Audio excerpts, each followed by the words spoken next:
Assalamu alaikum wa rahmatullahi wa barakatuh. Welcome dear friends. This is me Asif Javed. I welcome you back to EACT classes. Last lecture में हमने Heights and distances वाला topic जो हमारे panchayat secretary के quant portion के part number 2 में mention है वो हमने शुरू किया था। और पिछले लेक्चर में मैंने आपको introduction to trigonometry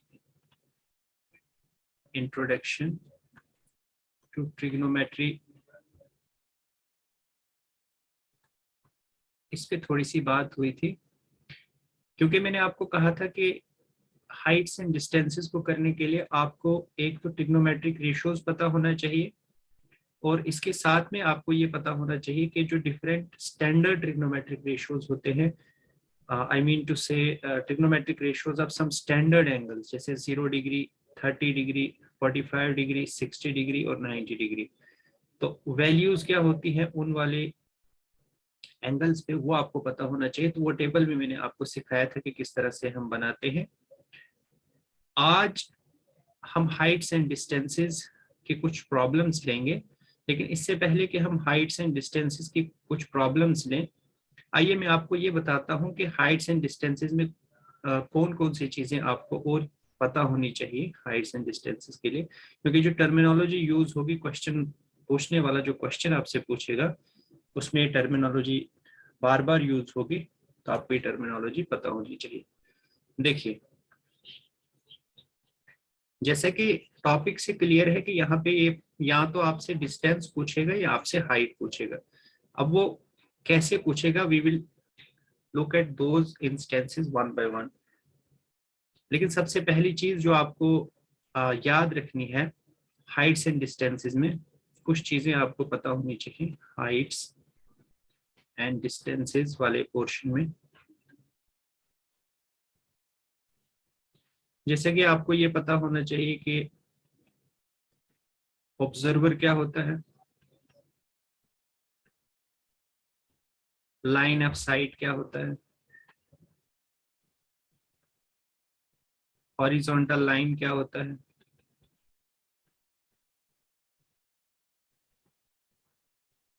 angle of elevation क्या होता है,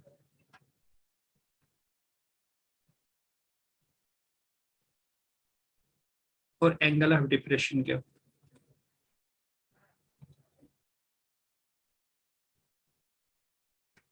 वन बाय वन हम हर एक चीज को डिस्कस करेंगे और बहुत ही सिंपल तरीके से मैं आपको समझाने की कोशिश करूंगा कि ऑब्जर्वर क्या होता है, लाइन ऑफ साइट क्या होता है, हॉरिजॉन्टल लाइन क्या होता है, एंगल ऑफ एलिवेशन क्या होता है और एंगल ऑफ डिप्रेशन क्या होता है। देखिए, ऑब्जर्वर होता है जो ऑब्जर्व कर रहा है किसी चीज को, जो देख रहा है। सपोज अभी मैं ये रिकॉर्डिंग कर रहा हूं तो मैं कहाँ देख रहा हूँ, मैं लैपटॉप की तरफ देख रहा हूँ। तो मैं मतलब जो देख रहा हूँ लैपटॉप की तरफ, अगर एक स्ट्रेट लाइन ड्रा की जाए उस पॉइंट पे, जिस पॉइंट पे मेरी नजर अभी टिकी हुई है, वहां से लेकर मेरी आईज से लेकर वहां तक जो मैं स्ट्रेट लाइन ड्रा करूंगा, that will be my line of site. देखिए इधर आप इसको इस तरह से देख सकते हैं। अब ऑब्जर्वर जो है ना, जनरली इसके दो केसेस हो सकते हैं। ऑब्जर्वर हम पॉइंट ऑब्जर्वर जनरली लेते हैं, मतलब हम जब भी हमें ऑब्जर्वर दिया गया होता है तो हम ऑब्जर्वर की हाइट को 0 मानते हैं। यानी हम ये मान के चलते हैं कि ऑब्जर्वर की हाइट 0 है, उसकी हाइट को हम कंसीडर नहीं करते। एक्सेप्ट हाइट ऑफ ऑब्जर्वर भी हम लेते हैं जब मेंशन होगी, height of observer also taken when given. ठीक है, तो जब हाइट ऑफ ऑब्जर्वर दी गई होगी तब हम हाइट ऑफ ऑब्जर्वर को भी कंसीडर करेंगे। अदरवाइज हम हाइट ऑफ ऑब्जर्वर को 0 मानते हैं और हम इसको पॉइंट ऑब्जर्वर मानते हैं। तो ये दो केसेस हैं ऑब्जर्वर के केस में, जनरली हम पॉइंट ऑब्जर्वर लेते हैं। अब ये ऑब्जर्वर जो है ना, किसी भी चीज को हम देखते हैं तो दो केसेस हो सकते हैं। जिस चीज को हम देख रहे हैं और वो उसका लेवल हमसे नीचे हो, यानी वो नीचे लाई करती हो, या जिस चीज को हम देख रहे हो तो वो चीज ऊपर लाई करती हो। यानी या तो हम अपना सर नीचे की तरफ करेंगे मतलब अपनी नजर को नीचे की तरफ करेंगे अगर कोई चीज नीचे है, और अगर कोई चीज ऊपर है तो हम ऊपर की तरफ देखेंगे, ठीक है ना। तो देखिए होगा क्या, जैसे मान लीजिए ये बिल्डिंग है, ठीक है बच्चे, दिस इज ए बिल्डिंग। अब मैंने आपको कहा कि ऑब्जर्वर को ना हम पॉइंट ऑब्जर्वर, मतलब हम एक पॉइंट मान के चलते हैं कि एक शख्स जो है वो बिल्डिंग से मान लो 20 मीटर की दूरी पे खड़ा है, उसके फुट ऑफ बिल्डिंग से 20 मीटर की दूरी पे खड़ा है, और वो टॉप ऑफ बिल्डिंग को देख रहा है। कहाँ देख रहा है? टॉप ऑफ बिल्डिंग, यहाँ पे देख रहा है ये। अब देखो ये जो देख रहा है, ये जो स्ट्रेट लाइन है, this is called line of site, this is called line of site. यहाँ पे एक शख्स खड़ा है और वो टॉप ऑफ बिल्डिंग की तरफ देख रहा है तो ये जो उसकी नजर को हमने जो शो किया है, जो उसकी जो नजर की जो लाइन लाइन से हम जो उसको डिनोट कर रहे हैं, मतलब उसकी आंखों से लेकर उसके टॉप तक जहां पे वो देख रहा है, वहां उसको हम एक स्ट्रेट लाइन से ड्रा कर रहे हैं, और इसको हम लाइन ऑफ साइट कहते हैं, यानी उसकी नजर की लाइन, जहां से उसकी नजर गुजर रही है। और आपको पता है कि हम हमेशा जब भी देखते हैं तो स्ट्रेट लाइन में ही देखते हैं, बिल्कुल हम सामने देख रहे हैं तो बिल्कुल एक स्ट्रेट लाइन की तरह हम उसको शो कर सकते हैं, ठीक है ना। और वैसे भी आपको पता है कि light travels in a straight line, line जो है वो स्ट्रेट लाइन में ही ट्रेवल करती है। अब जब मैं स्ट्रेट लाइन में कह रहा हूं, आई मीन टू से अगर उसको कोई मीडियम भी बीच में आ जाए तो वो डिविएट हो सकती है, लेकिन डिविएट होकर फिर से वो अपना पाथ जो है वो स्ट्रेट लाइन में लेती है। तो जब भी हम किसी चीज को देखेंगे तो वो जो लाइन ऑफ साइट होगी it will B a straight line. Suppose मेरे पास पॉइंट ए है, अगर पॉइंट ए पे ऑब्जर्वर है और वो पॉइंट बी को देख रहा है, तो it will be represented by straight line joining A and B. Suppose कोई ऑब्जर्वर ए पे बैठा हुआ है और वो किसी पॉइंट सी को देख रहा है, it will be represented by the line of sight joining A and C. तो इस तरह से लाइन ऑफ साइट हमारी बनेगी। तो ऑब्जर्वर क्लियर है। एक तो ये केस हो गया कि ऑब्जर्वर जो है वो नीचे है और ऑब्जेक्ट ऊपर है, ठीक है। दूसरा क्या हो सकता है केस, मान लो फुटबॉल कहीं पड़ा हुआ है जमीन पे, इससे फुटबॉल समवेयर हियर, और ऑब्जर्वर कहाँ बैठा हुआ है, this is a point observer, ये टॉप पे बैठा हुआ है, ठीक है। तो ऑब्जर्वर जो है कैसे देखेगा, अब लाइन ऑफ साइट कुछ इस तरह की होगी, लाइन ऑफ साइट अभी नीचे की तरफ देख रहा है, यहाँ पे ये ऊपर की तरफ देख रहा था, ठीक है। तो दो केसेस है हमारे पास लाइन ऑफ साइट, या तो लाइन ऑफ साइट ऐसे होगी या लाइन ऑफ साइट ऐसे होगी। तो ऑब्जर्वर आपको क्लियर हो गया, लाइन ऑफ साइट आपको क्लियर है। हॉरिजॉन्टल लाइन क्या होता है, देखो बच्चे हॉरिजॉन्टल लाइन क्या होता है, जैसे अगर कोई ग्राउंड पे ऑब्जर्वर है तो यहाँ से मैं एक लाइन बिल्कुल जो स्ट्रेट ड्रा करता हूँ आगे की तरफ, this is horizontal line, this is horizontal line. जब भी टॉप पे बैठा है यहाँ से भी मैं एक लाइन पैरेलल टू ग्राउंड करूंगा, ठीक है। जो पैरेलल टू ग्राउंड हम लाइन लेते हैं, चाहे वो टॉप पे ऑब्जर्वर बैठा है या ग्राउंड लेवल पे ऑब्जर्वर बैठा है, तो ये जो स्ट्रेट लाइन होती है which is parallel to ground, तो ये होती है बच्चे आपकी horizontal line, this is horizontal line. तो क्लियर है आपको लाइन ऑफ साइट क्या होता है, दिस इज हॉरिजॉन्टल लाइन। जब ऑब्जर्वर ग्राउंड लेवल पे है, यानी किसी चीज को ऊपर वाली चीज को देख रहा है, तो तब हॉरिजॉन्टल लाइन ये हो जाएगी। जब नीचे वाली चीज को देख रहा है तब हॉरिजॉन्टल लाइन ये होगी। इसी से रिलेटेड है angle of elevation. Angle of elevation क्या होता है, जब आप उस चीज को देख रहे हो, मतलब एक ऑब्जर्वर उस चीज को देख रहा है जिसका लेवल उससे ऊपर है, तो उस वक्त हॉरिजॉन्टल लाइन और लाइन ऑफ साइट के बीच में जो एंगल होता है, ये एंगल, इसको कहते हैं angle of elevation. Angle of elevation यानी जब आप किसी ऊपर की चीज को देख रहे हो उस वक्त जो हॉरिजॉन्टल लाइन और लाइन ऑफ साइट जो एंगल बनाते हैं, that is called angle of elevation. इसी तरह से जब कोई ऑब्जर्वर नीचे किसी चीज को देख रहा है, उस वक्त जो हॉरिजॉन्टल लाइन और लाइन ऑफ साइट जो एंगल बनाते हैं, that is called angle of depression. तो क्लियर है आपको ऑब्जर्वर क्या होता है, लाइन ऑफ साइट क्या होता है, हॉरिजॉन्टल लाइन क्या होता है, एंगल ऑफ एलिवेशन क्या होता है, और एंगल ऑफ डिप्रेशन क्या होता है। तो यही चीजें टर्मिनोलॉजी जो है वो बार बार हाइट्स एंड डिस्टेंसेस में यूज होगी।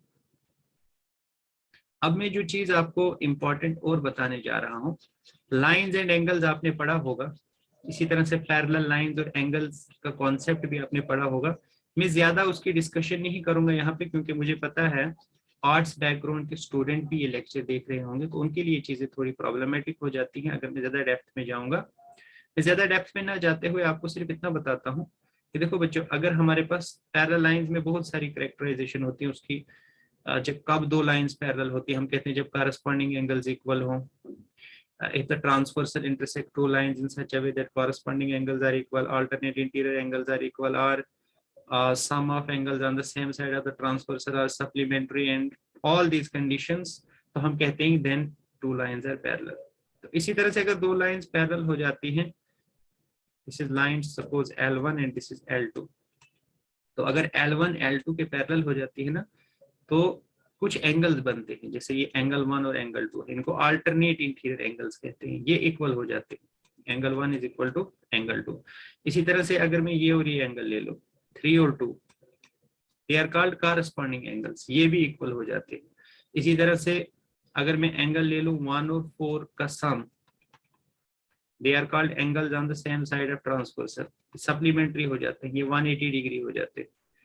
तो ये कुछ एंगल्स होते हैं, पेयर ऑफ एंगल्स, जो दो लाइंस के पैरेलल होने की वजह से जब ट्रांसवर्सल उनको इंटरसेक्ट करती है तो ये पेयर ऑफ एंगल्स इक्वल हो जाते हैं। जनरली जो यूज होगा हमारा हाइट से डिस्टेंस में वो है concept of alternate interior angle. ये एंगल और ये एंगल क्या हो जाते हैं, इक्वल हो जाते हैं।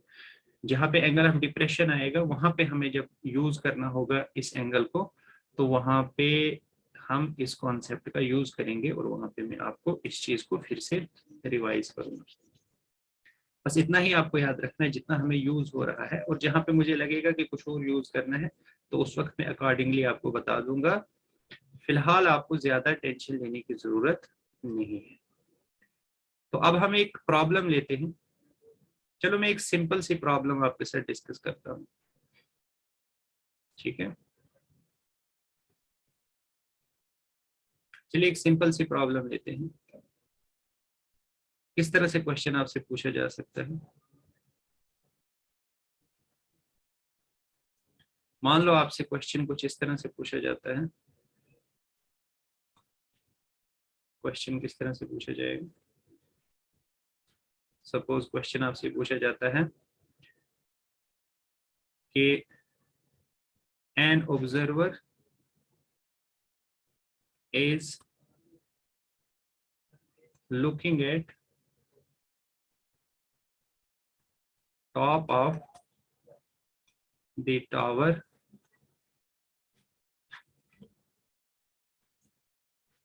at an angle of elevation 45 degrees. Further, it is given that distance of observer from the foot of tower is suppose 20 meters. Find height of the tower. Find height of the tower. क्या मतलब है इसका। देखो बच्चे, ये कोई tower है, मुझे नहीं पता इसकी हाइट कितनी है, मान लेते हैं इसकी हाइट h है, लेकिन जो चीज मुझे दी है वो ये है कि इसके फुट से,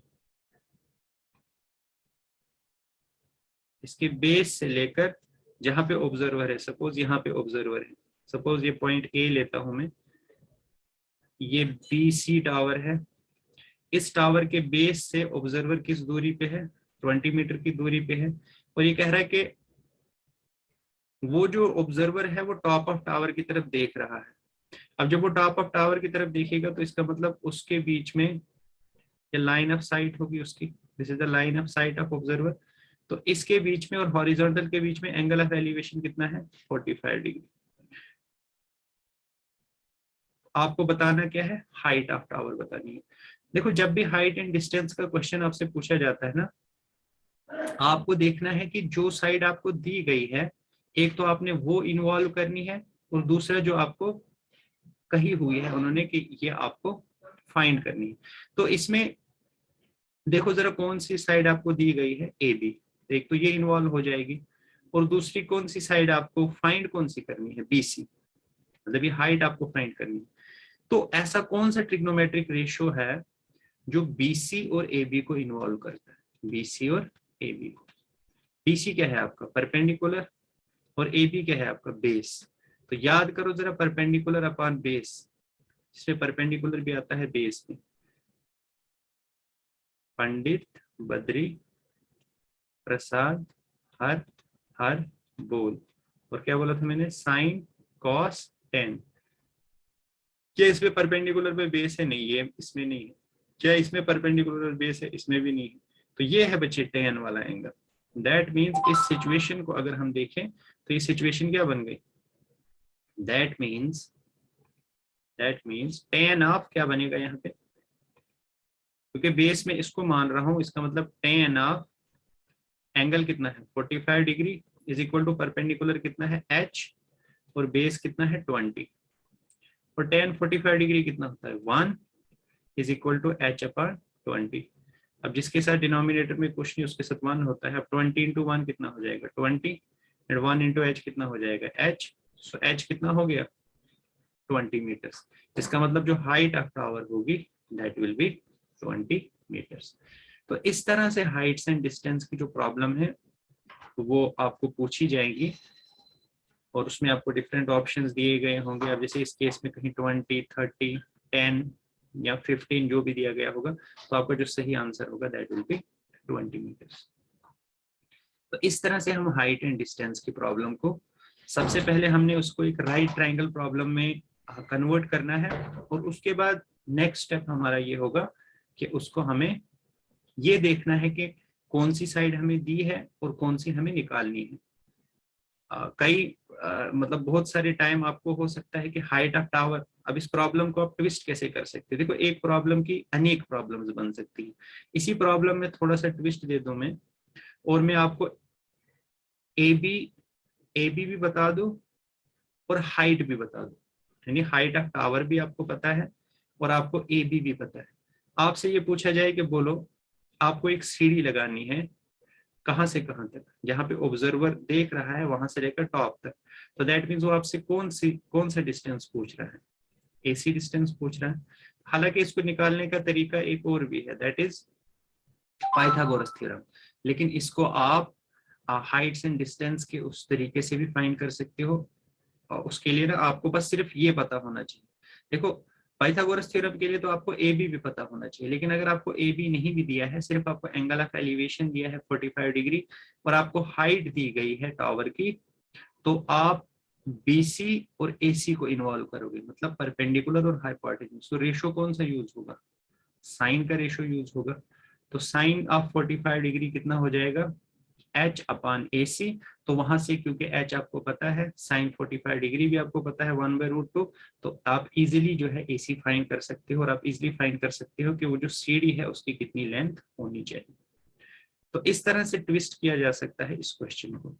सो let us see some problems from NCERT.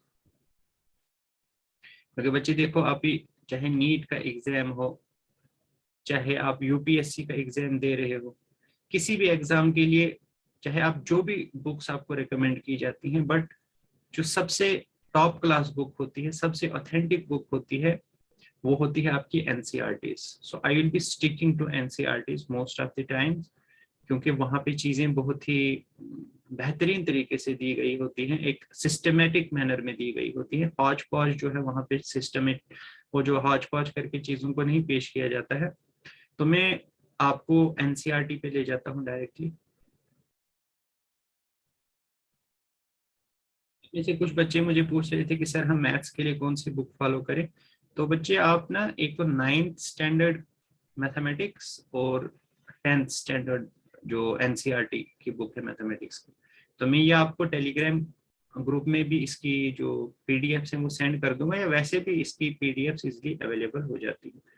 तो ये है बच्चे एप्लीकेशन ऑफ ट्रिग्नोमेट्री जिसकी मैं बात कर रहा था अभी तक। कल से हम इसी पे बात करें। देखो हाइट्स एंड डिस्टेंसेस, जो चीज मैंने आपको कही थी, यहाँ पे ऑब्जर्वर है, देख रहे हो ए पे, और ये टॉप ऑफ टावर को देख रहे हैं, this is line of site.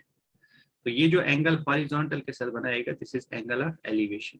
ये हो जाएगा आपका एंगल ऑफ एलिवेशन। ये आपकी हॉरिजॉन्टल लाइन है, ये आपकी लाइन ऑफ साइट है, इनके बीच में जो एंगल बनता है, this is angle of elevation. इसी तरह से ये हॉरिजॉन्टल लाइन है और ये लाइन ऑफ साइट है, जब ऑब्जेक्ट नीचे है तो इसको हम एंगल ऑफ डिप्रेशन कहते हैं। ठीक है, देखो ये क्वेश्चन आपसे पूछा गया है एक, इस क्वेश्चन को समझने की कोशिश करो। क्या पूछा गया है इस क्वेश्चन में? कहा गया है tower stands vertically on the ground. ये टावर है आपका, ठीक है बच्चे। एकदम से ना आपके दिमाग में क्लिक करना चाहिए कि टावर परपेंडिकुलर का काम करेगा, क्योंकि जब भी आप हाइट्स एंड डिस्टेंस की प्रॉब्लम सॉल्व कर रहे हो तो आपको ना राइट ट्राइंगल हमेशा दिमाग में घूमनी चाहिए। जब भी टावर आएगा, कुछ भी आएगा, इसका मतलब ये परपेंडिकुलर दे दिया इसने आपको। तो जो ही आपने टावर की बात सुनी तो एकदम से परपेंडिकुलर आपने टावर का जो टावर की जो हाइट है, that is represented by perpendicular. अब ये कह रहा है from a point on the ground which is 15 metre away from the foot of the tower. ये है पॉइंट आपका एक ग्राउंड पे, जिसका डिस्टेंस फुट ऑफ टावर से, मतलब ये बेस की बात कर रहा है। ये जो डिस्टेंस है, this is giving you the base of right triangle.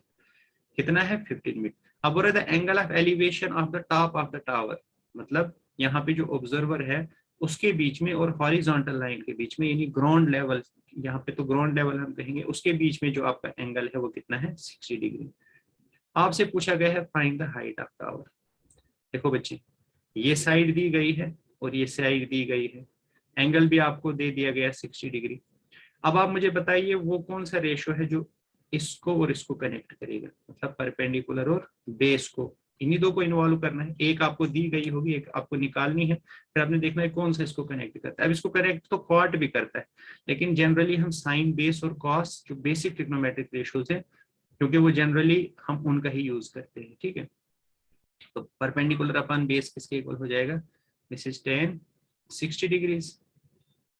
ठीक है ना, सो tan 60 degrees is perpendicular upon base. Perpendicular आपको हाइट निकालनी है, इसको ऐसे रखिए, बेस आपको 15 दिया है, तो कितना हो जाएगा? tan 60 डिग्री होता है √3, this is equal to h upon 15। So ये हो जाएगा आपका h into 1 is h and this is 15 √3। अब जो बेसिकली आप बच्चे ने कैलकुलेशन में बड़ा वो आपको प्रॉब्लम होती है, लेकिन एक ट्रिक मैं आपको बताऊंगा। एक तो पहले आपसे जब वो इसका आंसर देगा ना, तो इसका आंसर आपको ये इसी तरह से दे देता है, मतलब इसको कहते हैं हम रेडिकल्स। तो रेडिकल्स की फॉर्म में जैसे रूट वगैरह आएगा तो उसको वो ना डेसिमल में कन्वर्ट नहीं करेगा, आपको ऑप्शन देगा हाइट का 12√3, इसी तरह से 13 टाइम्स √3, 14 टाइम्स √3 और 15 टाइम्स √3। तो आपने 15 टाइम्स √3 को टिक करना है। या इसके अलावा भी आपको डिफरेंट ऑप्शन दे सकता है। एक सपोज वो देगा कुछ 10, एक आपको 11 देगा, एक आपको 15 देगा और एक कुछ 17 या 18 देगा। तो आपने गैस वर्क भी करना है कि 15 को हम किससे मल्टीप्लाई कर रहे हैं। √3 का मतलब होता है 1.73205। तो थोड़ा सा आपको जल्दी से ये काम करना है कि अगर हम 15 को 1.7 से मल्टीप्लाई करें तो 10 तो आ नहीं सकता है, वो कट कर दो। 11 भी नहीं आ सकता क्योंकि वो आएगा तो 15 से ऊपर ही, तो 15 भी नहीं आ सकता। तो कुछ 17 या कुछ इस तरह का जो 15 से अबव है वो हमारा ऑप्शन बन सकता है। तो आप ऑप्शन को देख के जो है, without going into the calculations, आप इजिली गेस कर सकते हो कि मेरा आंसर क्या आने वाला है। अब जहाँ पे सब्जेक्टिव अप्रोच की बात आती है वहां पे आपको कैलकुलेशंस करनी पड़ती है, लेकिन जहाँ पे ऑप्शंस होते हैं बच्चे, ऑप्शंस में आप कैलकुलेशन से बच सकते हो अगर थोड़ा सा स्मार्ट वर्क आप करो। ठीक है, फाइन। तो ये बच्चे आपकी ये थी पहली प्रॉब्लम। चलिए नेक्स्ट देखते हैं, जिसमें आपको हाइट कैलकुलेट करनी है। तकरीबन 2 मैंने आपको एग्जांपल इसकी दे दी। अब कभी कभी आपसे डिस्टेंस भी पूछता है ये, मतलब फुट ऑफ टावर से लेकर ऑब्जर्वर तक का डिस्टेंस पूछ लेगा। तो आइए उस तरह की प्रॉब्लम देखते हैं। देखो ये वाला देख लीजिए आप, इस प्रॉब्लम को, चलिए थोड़ी सी एडवांस प्रॉब्लम है, इसको हम बाद में लेते हैं।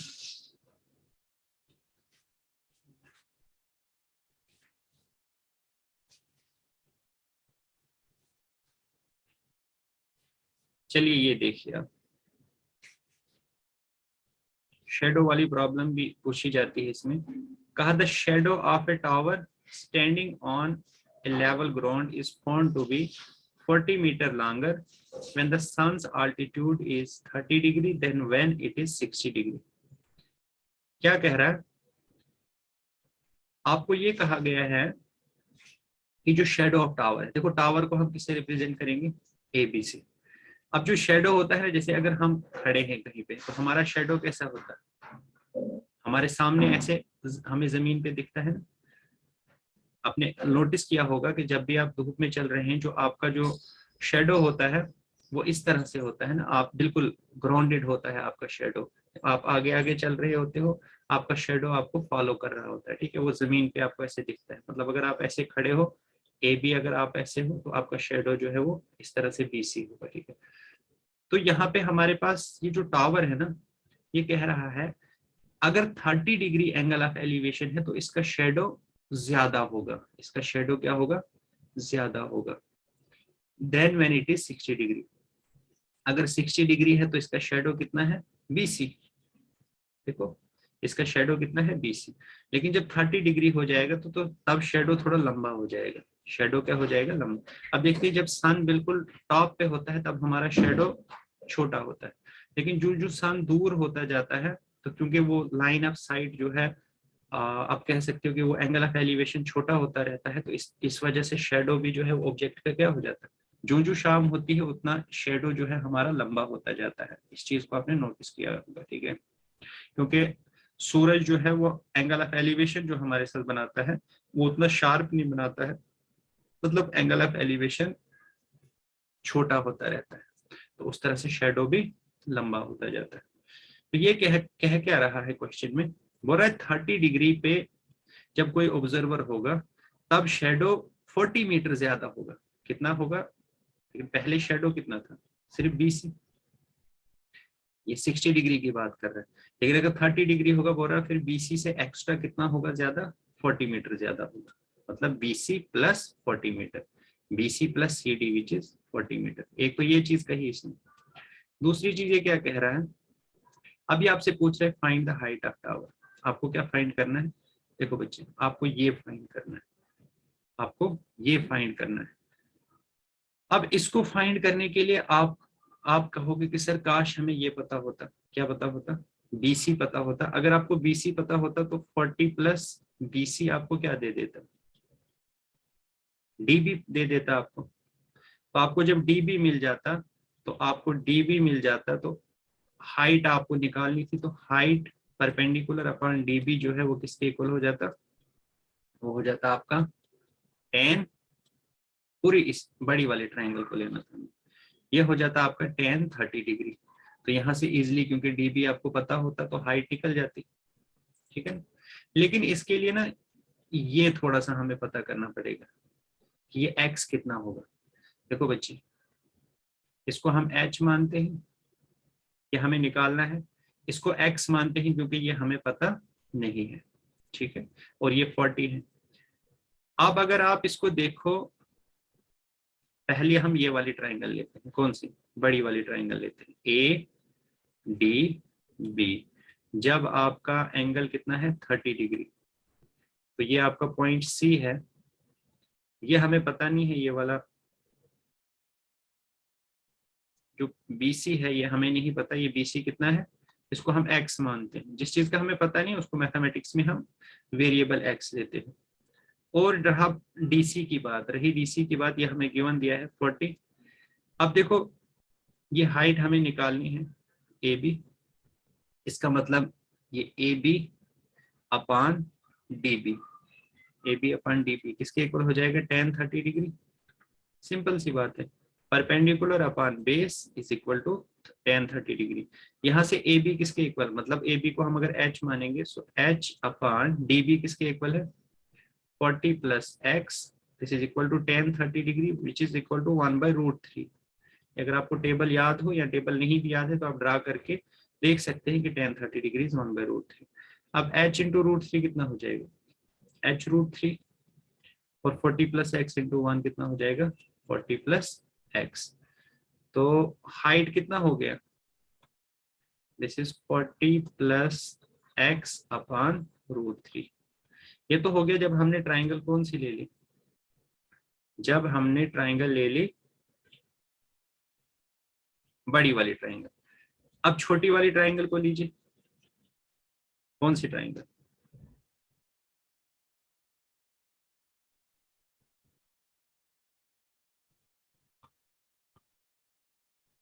अब हम ये वाली ट्राइंगल ले लेते हैं, कौन सी, ए बी और सी, ये 60 डिग्री। जब 60 डिग्री है तब हमने इसको x लिया है और ए बी कितना है h, तो h अपान x कितना होगा, ये होगा बच्चे tan 60 डिग्री, ये कितना होगा tan 60 डिग्री। तो perpendicular upon base is equal to tan 60 degree, तो h कितना हो जाएगा, दिस इज √3x, क्योंकि ये √3 होगा, √3 इंटू एक्स √3x। अब ये भी h के इक्वल है, ये भी h के इक्वल है, यहाँ से x की वैल्यू हम फाइंड कर सकते हैं। सो h, ये भी h है, ये भी h है, दोनों की वैल्यूज h है, तो अगर लेफ्ट साइड इक्वल है तो राइट साइड भी इक्वल हो जाएगा, this is also h, this is also h। तो देखिए इसका मतलब 40, जस्ट अ सेकंड, इसका मतलब क्या होगा बच्चे, 40 plus x upon √3 is equal to √3x, ठीक है। अच्छा, अब 40 प्लस एक्स इंटू 1 हो जाएगा 40 प्लस एक्स, √3 इंटू √3 3 हो जाएगा। आपको पता होना चाहिए कि √3 इंटू √3 हो जाता है बच्चे √3 का स्क्वायर, और स्क्वायर और रूट कैंसिल हो जाता है, ये हो जाएगा 3x। अब 3x माइनस एक्स कितना होगा, 3x और x को उस तरफ ले लीजिए, minus x is equal to 40, इसका मतलब 2x इज इक्वल टू 40, तो x हो गया आपका 10, x कितना हो गया 10, सो x मिल गया बच्चे आपको 10। बात समझ आई, x की वैल्यू आपको मिल गई। जब x की वैल्यू मिल गई तो बात खत्म, तो हाइट आप निकाल सकते हो। कैसे निकाल सकते हो,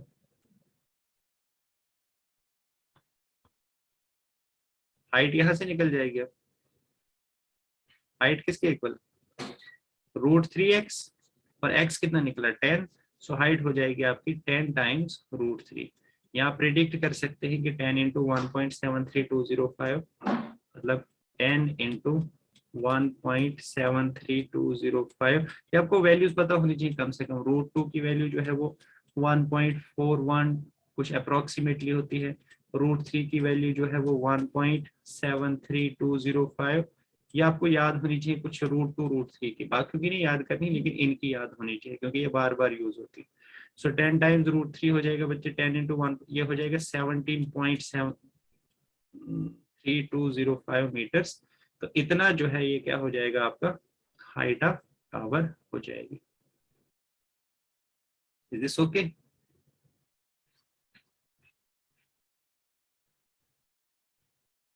सॉरी ये 40/2 था ना, दिस वाज 40/2, तो 40/2 कितना था 20, 10 नहीं था, ये कितना हो गया था 10, 20, मतलब जो x था आपका, जस्ट अ सेकंड, x जो हुआ था आपका वो कितना था, एक तरफ 3x था ना, दूसरी तरफ ये था 40 प्लस x, so 3x minus x 2x is equal to 40, तो x कितना हो गया था 10 नहीं था, दिस वाज 20, और हमारे पास h कितना था x √3, तो ये 20√3 हो जाएगा, दैट इज 20√3। सो 20 इंटू 1.73205 करके, लेकिन देखो जो आपको आंसर दिया गया होगा ना, that is simply 20√3 metres answer. तो बच्चे इस तरह से आप एंगल ऑफ एलिवेशन को फाइंड आउट कर सकते हो। एंगल ऑफ एलिवेशन की हेल्प से जो है आप इजीली फाइंड कर सकते हो कि इसकी कितनी हाइट है या कितना डिस्टेंस है।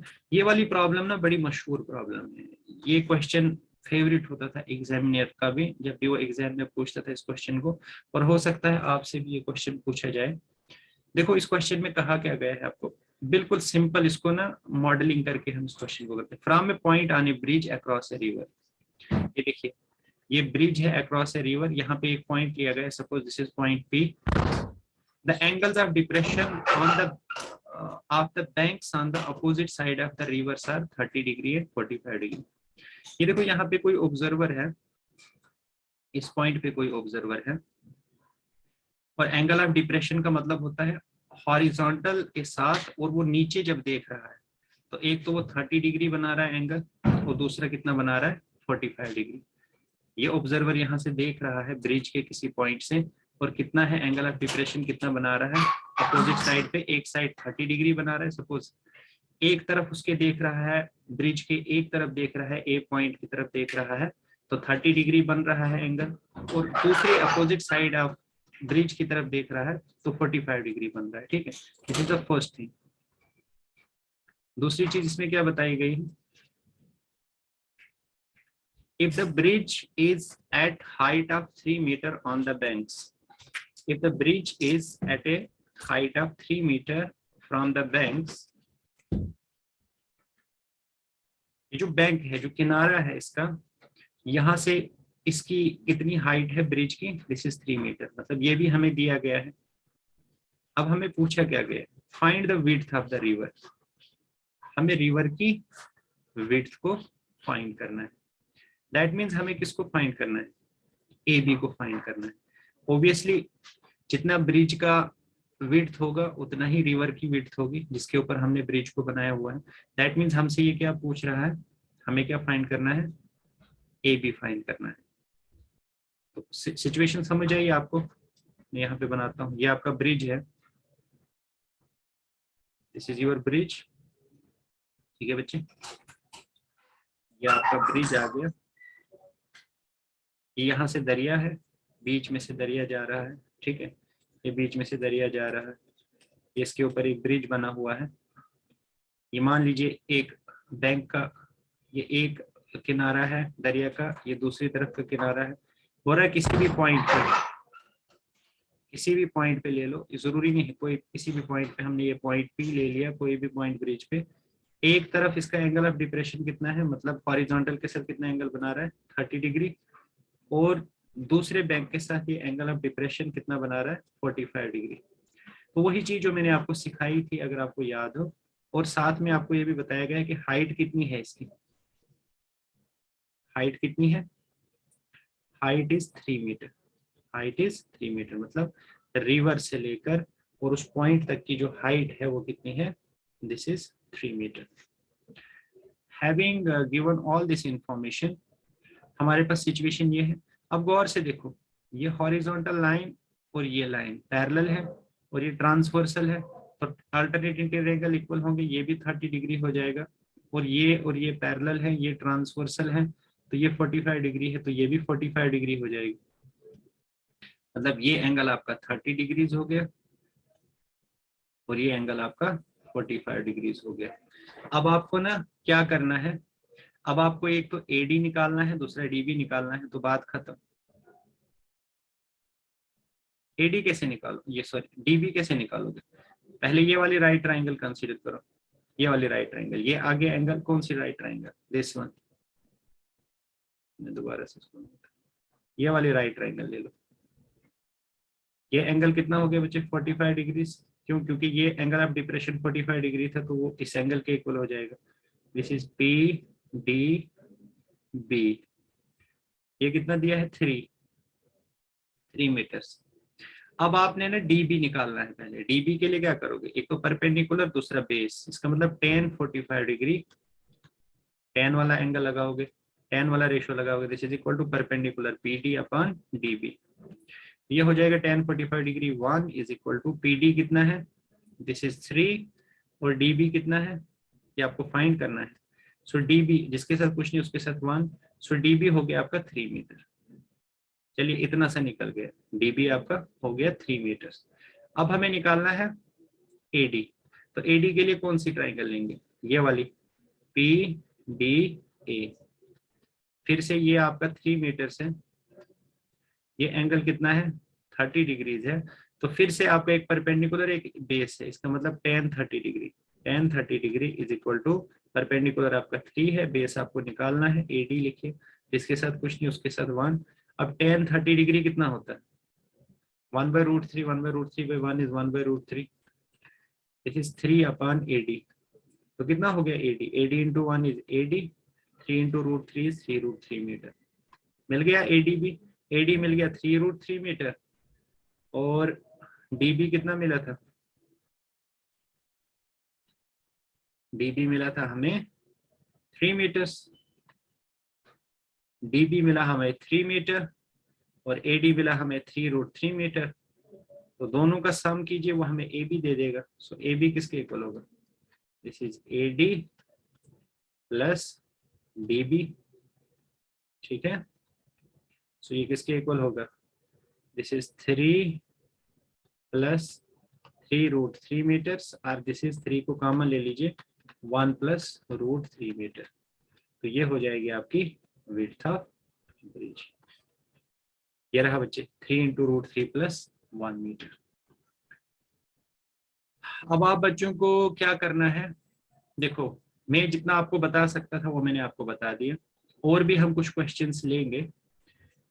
एज ऑफ नाउ आपका हाइट्स एंड डिस्टेंसेस जो है वो खत्म हो गया है टॉपिक। थ्योरी जो है इसकी अब कुछ और नहीं पढ़नी हमें। नेक्स्ट लेक्चर में स्पेशली इसलिए लाऊंगा ताकि मैं आपको ये बताऊं कि किस तरह से कुछ और क्वेश्चंस को हम लेंगे, उसमें जो टिपिकल पार्ट्स होंगे, जो थोड़े डिफरेंट टाइप के क्वेश्चंस होंगे। अब आपको ये करना है कि एनसीईआरटी बुक खोलिए, इसकी एग्जांपल्स को सॉल्व कीजिए और इसकी एक्सरसाइज को सॉल्व कीजिए, और आपको किसी बुक को देखने की जरूरत नहीं है। अगर आप इसको देख लेते हो दैट मीन्स इसमें सभी टाइप्स आपकी कवर हो जाएंगी। तो this is the right way to go about. So this is all I have from this lecture. In the next part, I will be taking some more questions, and with this, our heights and distances will be complete. So thank you so much and have a nice day.